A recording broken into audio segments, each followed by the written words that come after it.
In the clear concept of a water basin, the water lily floats, wrapped in scales of thought. It is not water. It is a liquid concept that betrays form, fragments of truth reversed in backlight, a prism that distorts the luster of language formed by conceptual action. The eye that enters there is already a multiple exposed fictional image. Contemplation is not a ripple, but a halo of error spreading in reverse, and the center of the question, devoid of a center, blooms precisely in the silence. The lotus's roots do not sink into mud, but into the sediment of anonymity, the episteme. Its leaves are meta-representations that reject the unconscious editing of perception. To see is the resonance and emptiness of strings that misarrange the unseen with language. This is not a story about water lilies. What swims is the doppelganger of knowledge, borrowing the form of the phenomenon of optical illusion.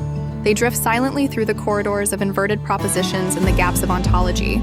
The water lily swimming in the philosophy of optical illusion is the most beautiful dreamer of knowledge, blooming in full bloom. The water's surface is a transparent labyrinth of thought.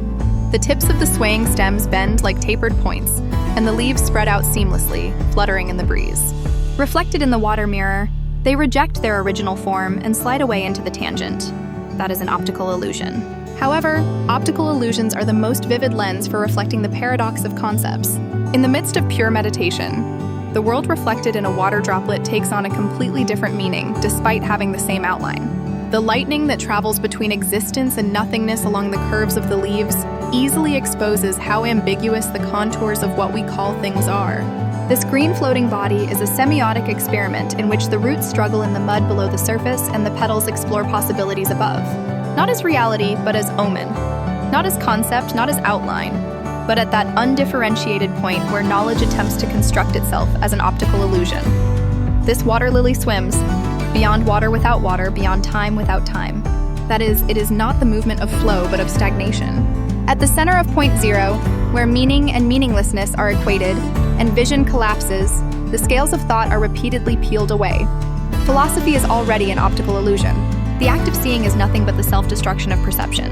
The gaze always arrives late, and the center of consciousness composes countless non-selves in a reversed mirror. Swimming is not the progression of life, but a movement that embodies the error of meaning. The roots of the water lily are not mud. They are the point of separation between symbol and sign, the aneroid of knowledge where words before words accumulate. And its leaves, those are the mimicry of appearance.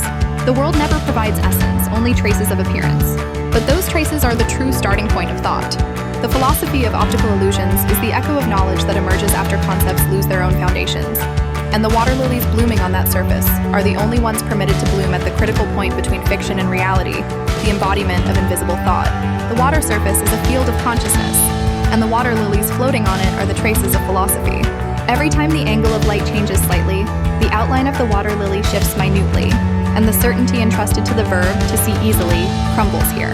Optical illusion is not merely a visual disturbance, but a magnifying glass that illuminates the essence. While the roots submerged in the water bottom are buried in mud, the petals touch the air and transmit light, constantly vibrating between the inside and outside. The countless reflections created by the water lilies reflect the multiplicity of consciousness. The autu engraved on a single petal interfere with each other like the wave function of thought, and only at the moment of observation do they acquire a definite form. When the uncertainty principle resides in vision, reality stands before us as a layer of hypotheses. Another eye that dwells on the water's surface is born and scattered in the instant a single drop of water falls. There, self and other are not divided, but spread out as a single ripple. The water lily is at the core of this circuit, and the silence that hangs over it emits the most vivid sound. A momentary sparkle calls forth the illusion of the future and sinks the shadows of the past into clear water.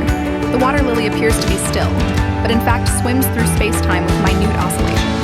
The fluctuation born of temporal confusion is the key that opens the eternal petals.